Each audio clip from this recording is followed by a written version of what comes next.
I'll never forget the moment I first felt something was wrong. It wasn't subtle, it was an earthquake that shook my life to the core.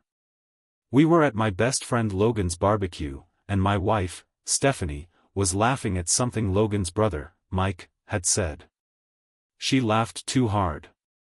Now, I'm not the jealous type, but there was something in the way her hand lingered on his arm, the way her eyes sparkled a little too much, that made my stomach tighten.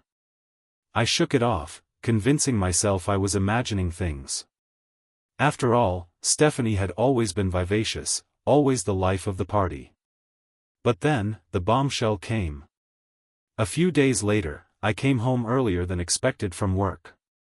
I had a headache, the kind that feels like the universe is hinting at something you're not ready to know. I opened the door to our home and heard her voice, low, flirtatious, the kind of tone she hadn't used with me in months. "Can't wait to see you again," she said.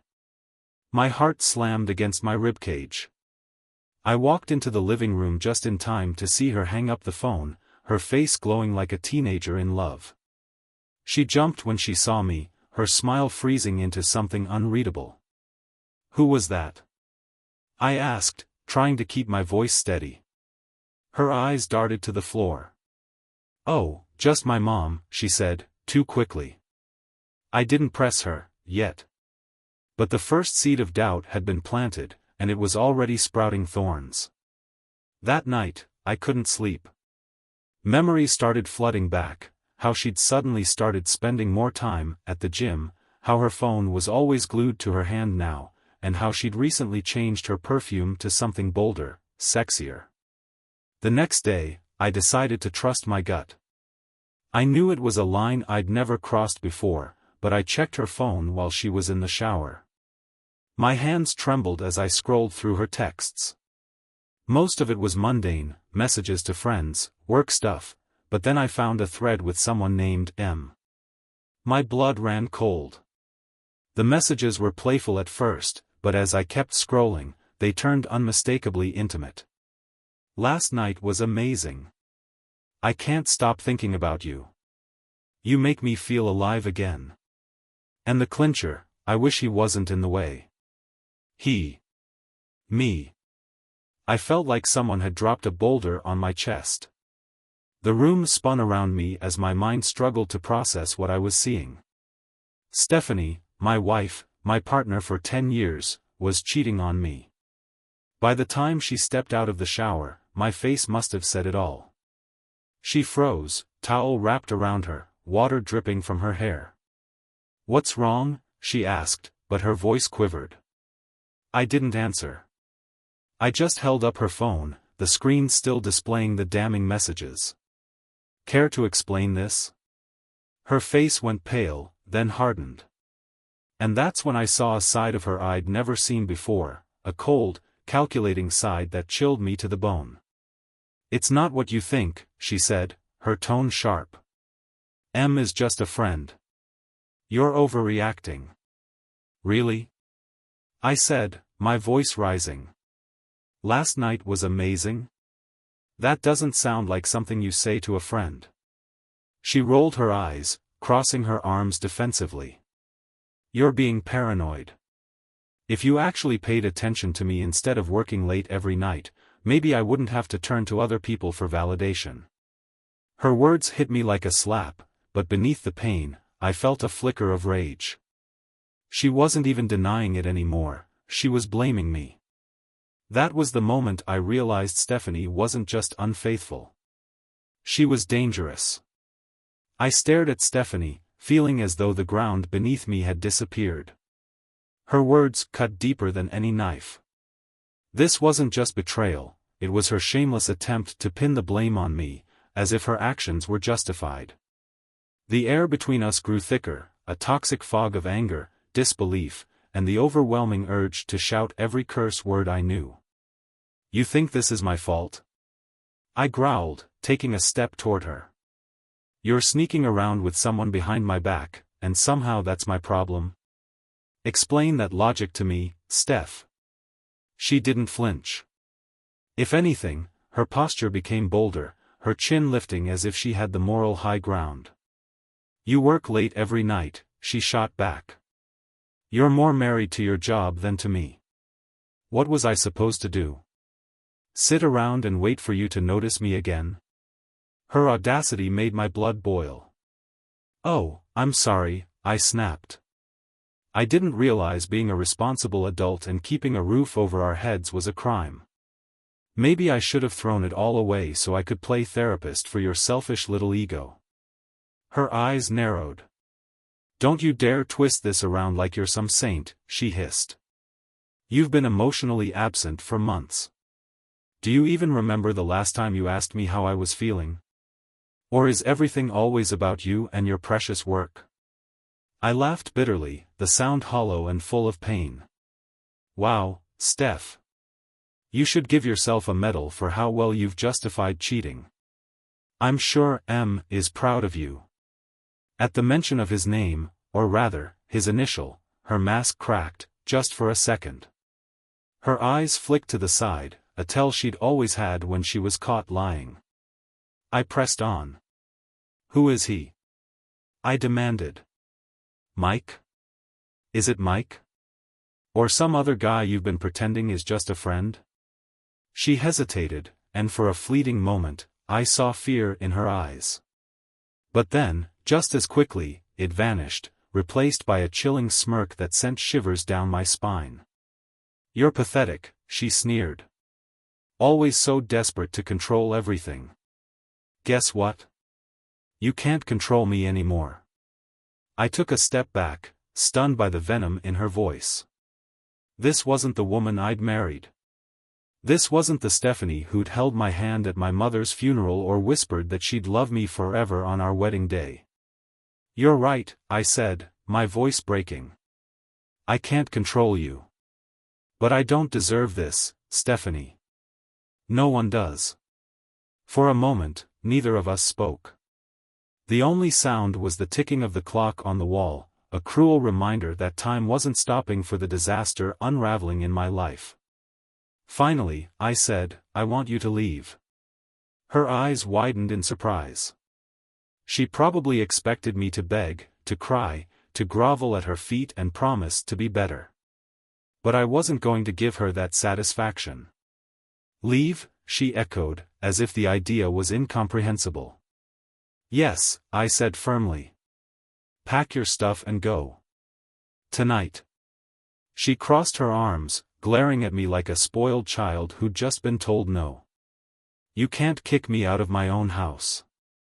Oh, I absolutely can, I shot back. You want to live a double life? Fine. But you're not doing it under this roof. For a moment, I thought she might fight me on it, but then she shrugged, her indifference cutting deeper than any insult could have. Fine, she said coolly. I'll go. But don't think for a second that this is over. With that, she stormed out of the room, slamming the door behind her. I stood there, trembling with a mixture of rage, heartbreak, and exhaustion. Part of me wanted to chase after her, to demand more answers, to scream until she admitted how much she'd hurt me. But another part of me, the quieter, more rational part, knew it wouldn't make a difference. This wasn't just a betrayal of our marriage, it was a betrayal of who I thought she was. The hours dragged by after she left. I sat in the living room, staring at the same spot on the wall, trying to make sense of everything. How had I missed the signs?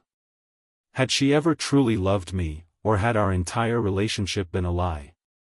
At some point, I realized I couldn't sit in the silence any longer. I grabbed my phone and called Logan. Hey, man, he said, his voice cheerful. What's up? Can you come over? I asked, my voice cracking. The shift in his tone was immediate. What happened? Are you okay? No, I admitted. I'm not. 20 minutes later, Logan was sitting across from me, his face a mix of concern and anger as I recounted everything that had happened. Steph, he said, shaking his head in disbelief. Man, I'm so sorry. I had no idea. It gets worse, I said. I think it might be Mike. Logan's expression darkened. You mean my brother? I nodded, feeling a fresh wave of nausea at the thought. If it is him, Logan said, his jaw tightening, he's gonna wish he never met her. By the time Stephanie returned to pack her things, Logan was still there. She didn't say a word as she grabbed her clothes, her jewelry, and even the photo albums I'd assumed meant something to her. But as she was leaving, she turned to me with a cold smile. You'll regret this, she said. You think you're the victim, but you'll see. I always get the last word. Her words echoed in my mind long after she was gone, a sinister promise that made the hairs on the back of my neck stand up.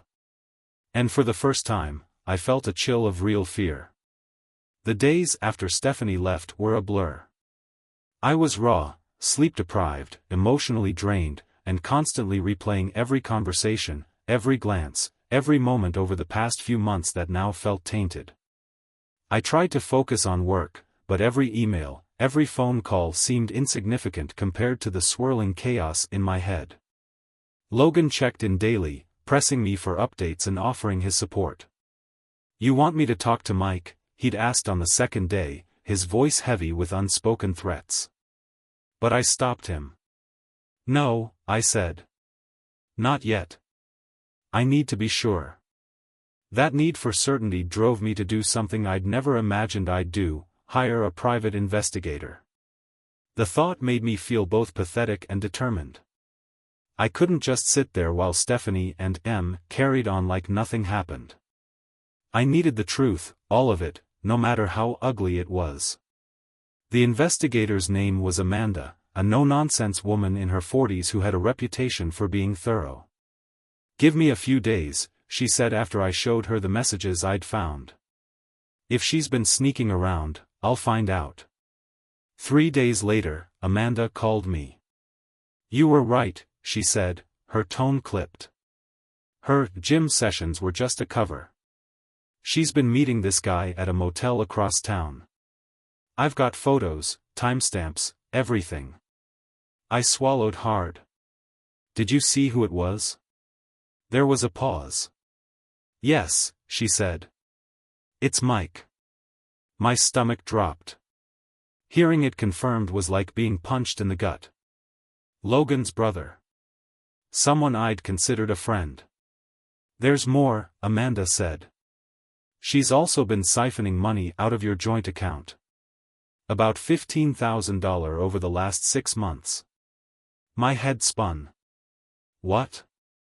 She's been transferring it into a private account under her name. I'm sending you the full report now. When the email came through, I stared at the documents in disbelief. It wasn't just the affair. Stephanie had been planning for this, stashing money away, creating a life without me. That night, Logan came over again. I hesitated to tell him the truth, but I knew I couldn't keep it from him. It's Mike, I said, my voice flat. Logan's expression darkened, his jaw tightening. You're sure? I handed him Amanda's report.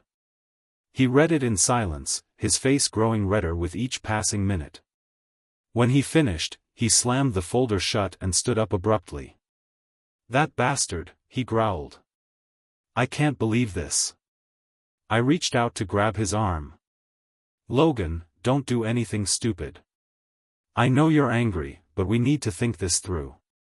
His eyes blazed with anger. You're asking me not to confront my own brother after he's betrayed you, and me, in the worst possible way? I get it, I said, trying to keep my voice calm. But Stephanie isn't just cheating. She's playing some kind of game, and I don't know where it ends. Let's not give her any ammunition.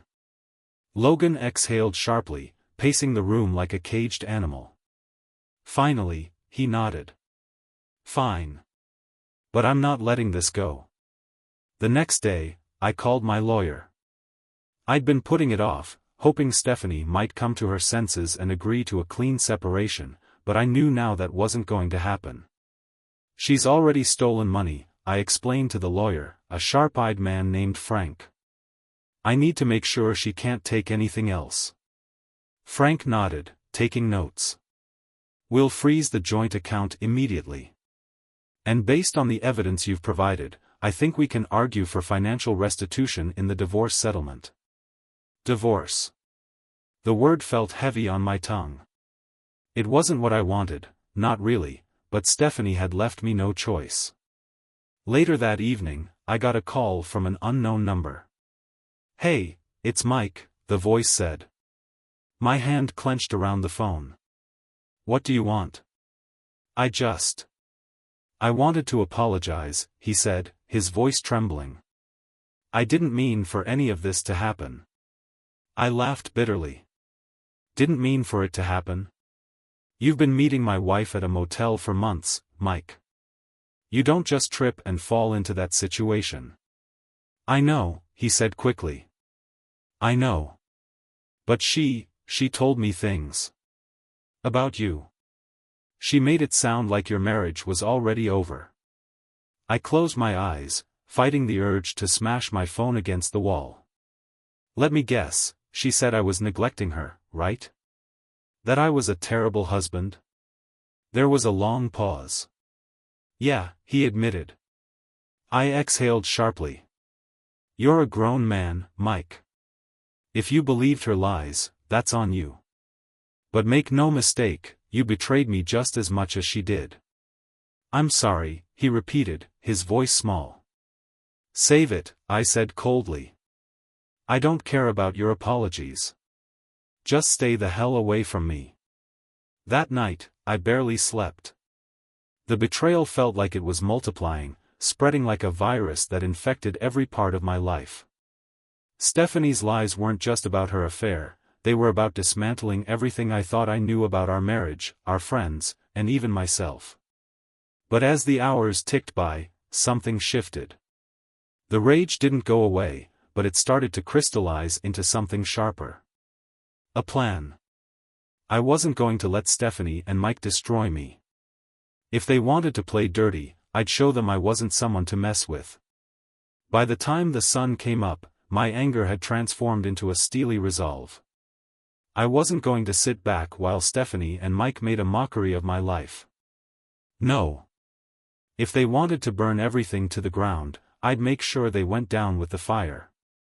The first thing I did was meet with Frank again. "I want to go on the offensive," I told him. Frank raised an eyebrow. "How far are you willing to go?" "As far as it takes," I said without hesitation. Frank nodded. "We'll hit her where it hurts. First, let's file a restraining order to keep her out of the house. The money she took? We'll make her pay it back, every cent. And if her lover's involvement becomes public knowledge, it could be damaging in court." I leaned forward. "Can we use the evidence from the investigator?" Frank smirked. "Oh, we're using it. Judges don't like cheaters, especially ones who steal money. Trust me, we'll make this a very expensive lesson for her." With Frank handling the legal side, I turned my focus to Mike. For years, I'd considered him a friend, even family. Now, I saw him for what he really was, a coward, weak and spineless enough to betray his own brother just because Stephanie whispered sweet lies into his ear. But Mike wasn't my biggest concern. Stephanie was. I wasn't naive enough to think she'd go quietly. The woman who'd coolly stolen thousands from me and justified her betrayal wasn't about to back down without a fight. And judging by the way she left our last conversation, I had a feeling she wasn't done trying to win. That's when I decided to lay a trap. The next few days were spent gathering every bit of evidence I could find. Bank statements, credit card transactions, phone records, anything that painted a clear picture of her deceit. I combed through everything with Amanda's help, and together we uncovered more than I'd bargained for. Not only had Stephanie stolen money, but she'd also racked up debt in my name. Thousands of dollars worth of purchases, expensive clothes, jewelry, spa treatments. All while I'd been working long hours, clueless that my so-called wife was living like a queen on my dime. But the real kicker? She'd been sending money to Mike, too. Small amounts at first, but they added up. She's funding him, I realized, staring at the spreadsheets. Amanda nodded grimly. Looks like it. Probably to keep him hooked, or to make sure he doesn't back out. The realization hit me like a freight train. Stephanie wasn't just a cheater, she was a manipulator, pulling strings behind the scenes to orchestrate her new life while dismantling mine. Then came the moment I'd been waiting for. Stephanie called me. I want to talk, she said, her tone sharp but controlled. I snorted. About what? How you're screwing my money away with your boyfriend. There was a pause, and I could almost feel her anger crackling through the phone. You froze the accounts, she snapped. That was petty, even for you. Petty? You're lucky I didn't call the cops for theft. She let out a bitter laugh. Oh, please. You're not going to do anything drastic. You're too predictable, and you're too scared. Her words stung, but I didn't let it show. Instead, I played it cool. If you've got something to say, say it. I'm coming over, she said. We're settling this face to face. I hung up without answering. When Stephanie showed up that evening, she wasn't alone. Mike was with her. I opened the door, and for a second, the sight of them standing together almost made me laugh. They looked smug, as if they'd already won. Mike had his hands in his pockets, trying to act casual, but the way his eyes darted around told me he was nervous. Stephanie, on the other hand, was pure ice. Get to the point, I said, crossing my arms. We're here to make a deal, Stephanie said. A deal? I repeated, raising an eyebrow. You're joking. She smirked. No joke. You give me half of everything, the house, the savings, everything, and I walk away. No drama, no fighting. Just a clean break. I laughed, genuinely this time. Half? After what you've done? You've got some nerve, Steph.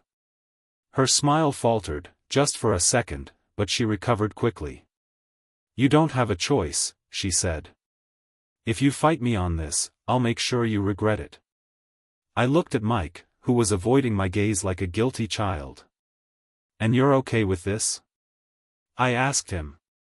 He shrugged. I'm just here to support her. Support her? I echoed, my voice rising. You mean leech off her like the parasite you are? Let me guess, she promised you the good life after she bleeds me dry. Mike's face turned red, but Stephanie cut in before he could respond. Enough, she snapped. This is happening whether you like it or not. I stepped closer, lowering my voice. Oh, it's happening, all right. But not the way you think. Her smirk returned. What are you going to do? Call your lawyer? Good luck with that. I didn't answer. Instead, I pulled out my phone and pressed play on a recording I'd started the moment they walked in.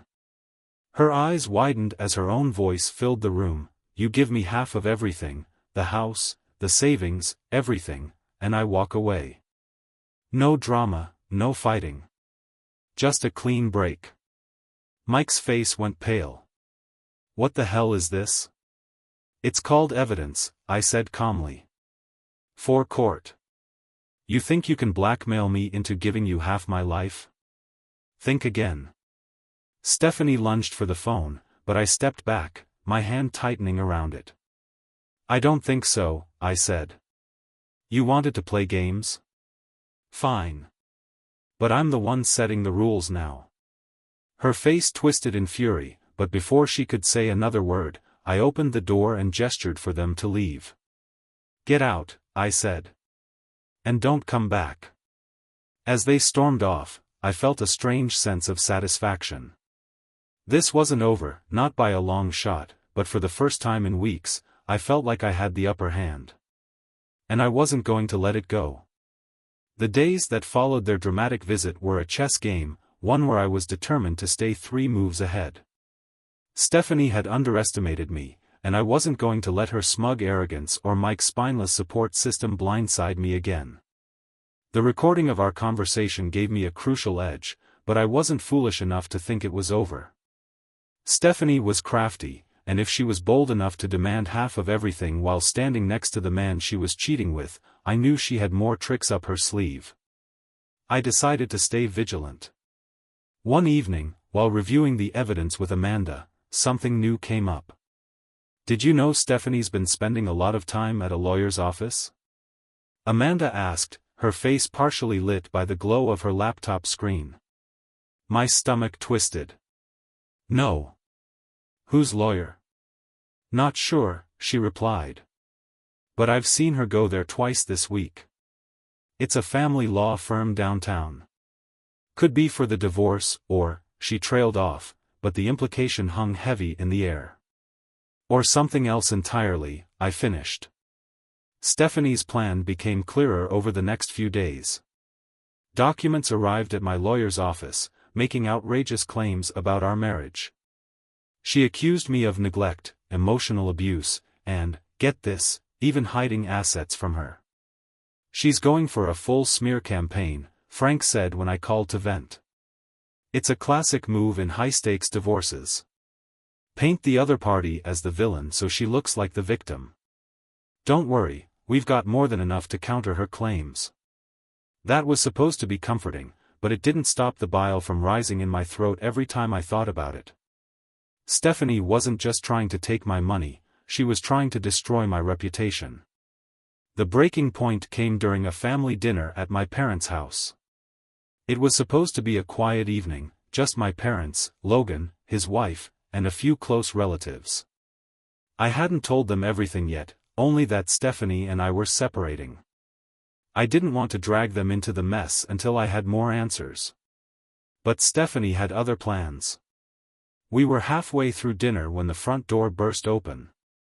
Everyone froze, forks clinking against plates as Stephanie stormed in, her face twisted with rage. In her hand, she held a gun. "Stephanie," my mother gasped, her voice trembling. "What the hell is this?" I said, rising from my chair. Stephanie ignored me, her wild eyes scanning the room until they landed on me. She raised the gun, pointing it directly at my chest. "Well, that's it, bastard," she hissed. "You ruined my life. Now it's my turn to ruin yours." The room erupted into chaos. My father shouted something I couldn't hear over the pounding in my ears. Logan was on his feet in an instant, trying to get between Stephanie and me, but she waved the gun at him, forcing him to back off. "Stay out of this, Logan," she snapped. "This is between me and your brother." "You've lost your mind," I said, taking a cautious step toward her. "Put the gun down before someone gets hurt." Stephanie laughed, a cold, hollow sound. "Hurt? Oh, you think I'm just going to hurt you? No, no, no.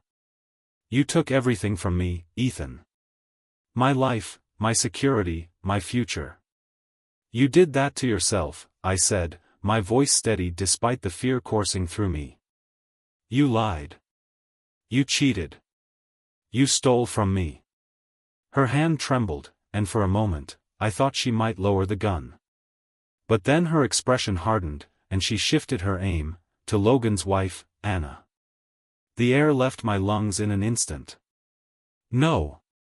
I shouted, lunging forward. A gunshot rang out, deafening and final. For a split second, I didn't know what had happened. The sound reverberated through the room, followed by the shattering of glass. My shoulder burned like fire, and I realized she'd hit me. Logan tackled Stephanie before she could fire again, knocking the gun out of her hand. It skittered across the floor, landing near my father's feet. He grabbed it, his hands shaking as he pointed it away from everyone. "Call the police," my mother screamed. I staggered back, clutching my shoulder as blood seeped through my shirt. Logan wrestled Stephanie to the ground, pinning her arms behind her back as she screamed and thrashed beneath him. "You've lost it, Stephanie!" Logan shouted, his voice raw with anger. What the hell is wrong with you? She deserves everything coming to her. Anna cried, her voice trembling. You could have killed someone. By the time the police arrived, Stephanie had calmed down, but the manic gleam in her eyes hadn't faded. She didn't resist as they cuffed her and led her out of the house, but she glanced over her shoulder, her gaze locking with mine. This isn't over, she said, her voice dripping with venom. I didn't respond. Later that night, after the chaos had settled and I'd been patched up by paramedics, Logan sat with me on the back porch. Neither of us spoke for a while, the weight of what had just happened pressing down on us like a heavy blanket. She's insane, Logan said finally. I can't believe she went that far. I nodded, staring at the bandage on my shoulder. It's not about me anymore, I said. She didn't just threaten me, she threatened everyone I care about. She pointed a gun at Anna, Logan. I know, he said quietly. We're pressing charges, I said firmly. No more second chances. No more trying to handle this on my own. She's dangerous, and she needs to face the consequences. Logan nodded, his jaw set. We'll back you up, Ethan. Whatever you need. That night, as I lay in bed, the adrenaline finally wore off, and the weight of everything hit me. The woman I'd loved, the woman I'd shared a life with, had become a stranger, a dangerous, vengeful stranger. But for the first time in weeks, I felt a glimmer of hope. This wasn't the end of my story. The morning after the shooting was surreal. My shoulder ached like hell, and every time I moved, the pain reminded me of just how close I'd come to losing everything. Stephanie wasn't just a problem anymore, she was a threat to my life and my family. The police had taken her into custody the night before, but I knew this wasn't over. If there was one thing Stephanie excelled at, it was twisting situations to her advantage. Even as she sat in a jail cell, I imagined her scheming her next move. I spent the day with my brother Logan, going over everything that had happened. Anna was still shaken up, her hands trembling whenever she thought back to Stephanie aiming the gun at her. She was ready to kill me, Anna whispered, her voice cracking. She won't get another chance, I assured her, but deep down, I wasn't so sure. That afternoon, Frank called with an update. Good news, he began, his tone calm and measured. The charges against Stephanie are solid. Assault with a deadly weapon, intent to harm, and unlawful entry. She's not walking away from this without consequences. And the bad news? I asked, knowing there was always a catch. She's already spinning her side of the story, he admitted. She's claiming you provoked her, that she acted in self-defense. I laughed bitterly. Self-defense? She came into my parents' house with a gun. Frank sighed. It's absurd, I know. But you'd be surprised how far people will go to create reasonable doubt. That's why we need to stay vigilant. This isn't just about protecting yourself anymore, it's about protecting everyone around you. I decided to take Frank's advice seriously. Over the next few days, I met with private security companies and had cameras installed at both my home and my parents' house. Every door, every window, everything was covered. Amanda helped organize the logistics, and I was grateful for her steady presence. She didn't say much about the shooting, but I could tell she was furious on my behalf. She's completely unhinged, Amanda said one evening as we reviewed more evidence against Stephanie. You need to push harder in court. Go for full custody of your assets.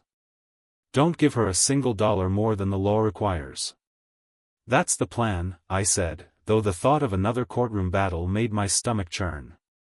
Then, 3 days after the incident, I got the call I'd been dreading. She's out on bail, Frank informed me. What? I snapped. How is that even possible? She pointed a gun at me, Frank. I know, he said. But bail hearings don't always go the way they should. She paid her way out. Now we need to prepare for whatever she does next. The rage that bubbled up inside me was almost blinding. How could someone like her, someone so blatantly dangerous, be allowed to walk free? "She's going to come after me again," I said, my voice low. Frank paused. "She might try.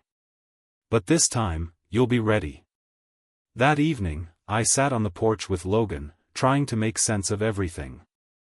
"She's like a cockroach," I muttered. "You think you've crushed her, and then she just crawls back out." Logan nodded grimly. "What's her next move, you think?" "Probably something dramatic," I said. "She loves making a scene. But I'm not going to give her the satisfaction this time." As if on cue, my phone buzzed. It was a message from an unknown number. "You can't win, Ethan. I always get what I want." I stared at the screen, the words sinking in like a stone in my gut. Logan leaned over, reading the message. "Is that her?" "Who else?" I said through gritted teeth. "Block the number," he suggested. I shook my head. "No. Let her think she's getting to me. It's better if we know what she's planning." The next day, I received a letter from her lawyer. It was a list of demands. Half of the house. Spousal support for 5 years. A formal apology for emotional distress. It was laughable, so absurd that I actually chuckled when I read it. "She really thinks this will work," I told Amanda, handing her the letter. Amanda's eyes widened as she scanned the demands. "She's delusional. None of this is enforceable, especially after what she's done." "Doesn't matter," I said. "She's not trying to win. She's trying to drag me through the mud until I break." That evening, another storm brewed, this time, literal. Thunder rumbled outside as I sat in my living room, scrolling through old photos of Stephanie on my phone. I wasn't feeling nostalgic, I was looking for patterns, clues, anything I might have missed during our marriage. It was strange, seeing her smile in those pictures. She looked so innocent, so sincere. And yet, behind that smile was a woman capable of betrayal, theft, and now attempted murder. My thoughts were interrupted by a loud banging on the front door. I froze, my heart pounding. The cameras hadn't alerted me to anyone approaching. I grabbed my phone, pulling up the live feed. There she was. Stephanie stood on the porch, her hair plastered to her face from the rain. She wasn't holding a gun this time, but the manic look in her eyes was enough to set off every alarm in my mind. "Ethan," she shouted, slamming her fists against the door. "Open up. We need to talk." I didn't move. Instead, I called 911, my voice steady as I explained the situation. "She's not supposed to be here," I told the dispatcher. "We'll send someone over right away," they replied. Stephanie continued pounding on the door, her shouts growing louder and more frantic. "You think you can hide from me?" she screamed. "You think this is over? I'll ruin you, Ethan. You and everyone you care about." I stayed quiet, watching her through the security feed. Her face was twisted with rage, and for a moment, I felt a pang of sadness, not for her, but for the life we'd once shared. How had it come to this? The sound of sirens cut through the storm, and Stephanie's expression shifted. She backed away from the door, her eyes darting around like a cornered animal. When the police arrived, she didn't resist. But as they led her away, she looked directly into the camera, her lips curling into a sinister smile. "This isn't over," she mouthed. Stephanie's arrest marked a turning point. For the first time, I felt like I had a real chance to rebuild my life. But her smile lingered in my mind, a dark reminder that the battle wasn't truly over. I wasn't scared, though. The morning after Stephanie's second arrest felt lighter. For the first time in months, I could breathe without the suffocating weight of her chaos pressing down on me. But deep inside, I knew this was temporary. Stephanie's last twisted smile replayed in my mind like a warning, a reminder that she thrived on revenge. Amanda stopped by with coffee later that morning, a welcome distraction from the stillness of the house. She seemed unusually quiet as we sat in the living room, sipping our drinks. "What's on your mind?" I asked, breaking the silence. She hesitated, her fingers drumming against the side of her cup. "Ethan, I've been thinking. What if Stephanie finds another way to come after you?" "She's in custody," I said, though even I didn't sound convinced. "Yeah, for now," Amanda replied. "But you've seen what she's capable of. I'm not trying to scare you, but we need to be prepared for anything." Prepared for anything. That phrase echoed in my mind as I spent the next few days shoring up every corner of my life. Frank helped expedite a restraining order, while Logan and I doubled down on the security measures at our homes. Even Anna, who had been visibly shaken since the gun incident, took self-defense classes at Amanda's insistence. Despite all this, a part of me couldn't shake the feeling that Stephanie's grip on my life wasn't entirely gone. She had a way of leaving scars that weren't just physical. 2 weeks passed without incident. I began settling into a new routine, focusing on work and rebuilding my life. Amanda had been a steady presence through it all, her no-nonsense attitude keeping me grounded.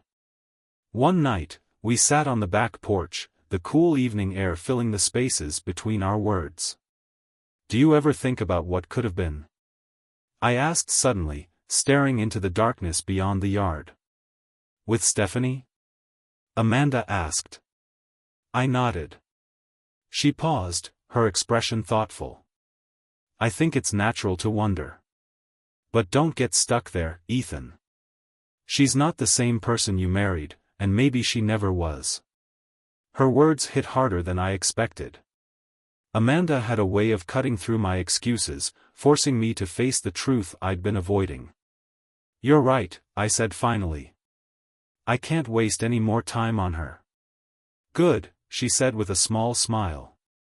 "Because you've got a life to live, and it's not going to wait around for you to figure things out." That moment felt like a turning point. I started making plans again, thinking about the future instead of obsessing over the past. For the first time in what felt like forever, I let myself feel hopeful. But of course, Stephanie wasn't finished. The storm came on a Thursday evening, both literally and metaphorically. I was at home, reviewing some paperwork Frank had sent over, when my phone buzzed with a notification from the security app. Someone was on the property. I froze, my heart racing as I opened the app to check the camera feed. There she was. Stephanie stood at the edge of the yard, her hair drenched from the rain and her face illuminated by the floodlights. She wasn't alone. Beside her stood Mike, his usual smug expression replaced by something more sinister. "What the hell?" I muttered, grabbing my phone to call the police. Before I could dial, Stephanie stepped closer to the camera, her face twisting into a sneer. She held up a piece of paper, pressing it against the lens. I couldn't make out the details, but the bold letters at the top were unmistakable: "Court summons." The police arrived before Stephanie and Mike could do much else. They stayed at the edge of the property, shouting empty threats as the officers escorted them away. Frank called me later that night to explain. "She's filed a countersuit," he said, his voice heavy with frustration. "She's claiming harassment, defamation, and emotional distress. It's ridiculous, but it's enough to keep her in the game." "How is this even possible?" I demanded, pacing the room. "Because she's manipulative," Frank replied. "And because the legal system allows room for these kinds of stunts. Don't worry, we'll dismantle her case, but it's going to take time." Time. That was the one thing Stephanie seemed intent on stealing from me. She didn't care about winning or losing in court. Her goal was to exhaust me, to keep her presence looming over my life like a storm cloud. But this time, I wasn't going to let her win. In the weeks that followed, the legal battle became my new reality. Stephanie's countersuit was as baseless as Frank had predicted, but it still required hours of preparation, meetings, and court appearances. Every time I saw her in the courtroom, she acted as if she was the victim, her demeanor calm and composed. It was infuriating. But I didn't let her get to me. Instead, I focused on the facts. I provided the court with evidence of her affair, her theft, and her dangerous behavior. I included the security footage of her trespassing and the police reports from both incidents. Frank was relentless, dismantling her arguments piece by piece until there was nothing left of her case but a pile of lies. The turning point came during cross-examination. Stephanie had insisted on taking the stand, convinced she could sway the court with her crocodile tears. But Frank was ready for her. "Mrs. McAllister," he began, his voice steady, "can you explain why you showed up at Mr. Taylor's home with a firearm on the night of October 15th? Her mask slipped for a moment, her eyes darting nervously toward her lawyer. "I was scared," she said finally. "He's been threatening me for weeks." "Threatening you?" Frank echoed, raising an eyebrow. "Do you have any proof of these alleged threats?" Stephanie hesitated, her hands fidgeting in her lap. "No, but—" "No further questions," Frank said, cutting her off. By the time the trial ended, it was clear that Stephanie had lost. The judge dismissed her countersuit and upheld the charges against her, including a restraining order that barred her from coming within 500 feet of me or anyone in my family. It wasn't the victory I'd hoped for, not entirely. The damage she'd done couldn't be undone, and I knew it would take time to rebuild my life. But for the first time, I felt like I was in control again. Stephanie's reign of chaos was over. Or so I thought. Months passed. Stephanie was gone, or at least, she was supposed to be. After the court decision, she disappeared from my radar. No more late-night texts, no unannounced visits, no drama. It was almost eerie how quiet things had become. I threw myself into rebuilding my life. Anna gave birth to a healthy baby boy, and for the first time in a long time, my house was filled with the kind of chaos I welcomed: diapers, sleepless nights, and the sound of a newborn crying. But deep down, I couldn't shake the feeling that Stephanie wasn't finished. It started with small things. A car parked down the street for hours at a time. Hang-up calls from blocked numbers. Packages delivered to my house that I hadn't ordered. At first, I brushed it off, chalking it up to paranoia. But then came the night of the fire. I was lying in bed when the sharp scent of smoke reached my nose. At first, I thought it was a neighbor burning leaves or maybe something from the kitchen. But then the fire alarm blared, and I realized the truth: my house was on fire. I rushed to get Anna and the baby out, my heart racing as flames consumed the back porch. Logan, who was staying with us temporarily, grabbed the garden hose and started spraying the fire while I called 911. The firefighters arrived just in time to stop the fire from spreading to the main part of the house. But the damage was done. The back half of the house was a charred ruin. "Any idea who could have done this?" the fire chief asked as we surveyed the damage. I didn't have to think twice. "Stephanie," I said, my voice cold. The next day, I went to the police station with Frank, armed with every piece of evidence I had on Stephanie. "She's crossed the line," I told the officer handling my case. "She's gone from harassment to arson." They took my statement and promised to investigate, but I couldn't wait for the wheels of justice to turn. I knew Stephanie too well: she thrived on chaos, and if she thought she was untouchable, she'd escalate. That evening, I made a decision. "Enough is enough," I said to Logan as we sat in the kitchen, the acrid smell of smoke still lingering in the air. "What are you thinking?" he asked. "I'm going to confront her," I said. "Face to face. This ends tonight." Logan's eyes widened. "You sure that's a good idea?" "She's unpredictable, Ethan. She's already tried to kill you once." "I don't care," I said firmly. I'm not living like this anymore. If she wants to play games, I'll end it.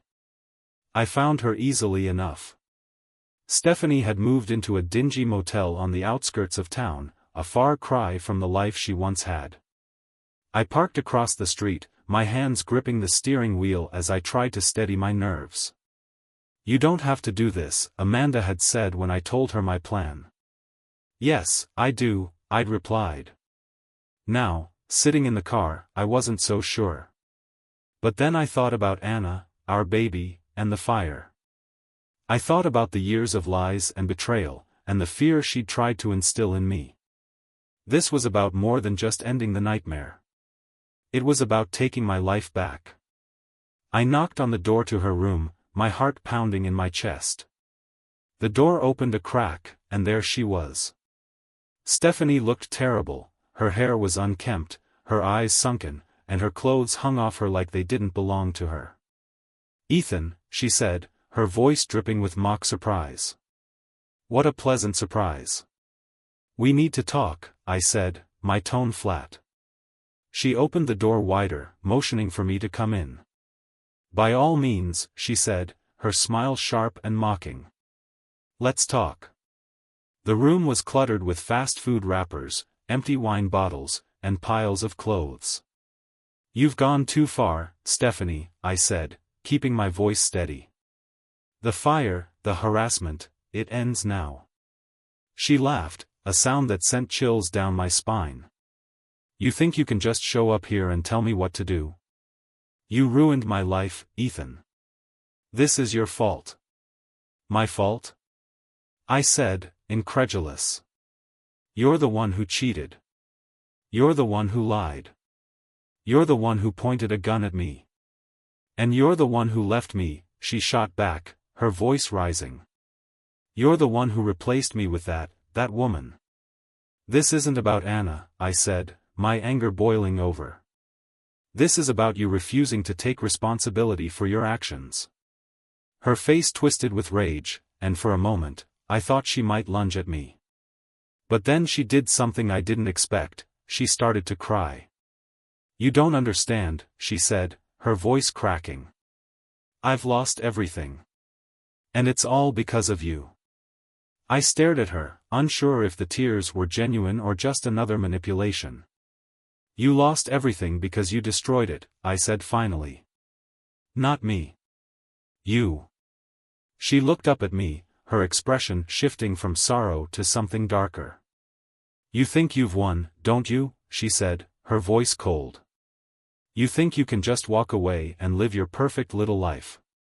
But you'll never be free of me, Ethan. Never. The threat hung in the air like smoke. I turned and walked out of the room, leaving her behind. But as I reached my car, I couldn't shake the feeling that this wasn't over. The next morning, I got a call from the police. We found her, the officer said. Found her? I asked, confused. She was in her motel room. There was an empty bottle of pills on the floor. My breath caught. Is she? She's alive, he said. Barely. She left a note, though. She blamed you for everything. In the end, Stephanie survived, but she was placed under psychiatric care. The court granted me full protection, and she was no longer allowed within 1,000 feet of me or my family. I didn't feel triumphant. I didn't feel like I'd won. But as I held Anna and our baby that evening, I realized something. Stephanie no longer had control over my life. And for the first time in years, I felt free.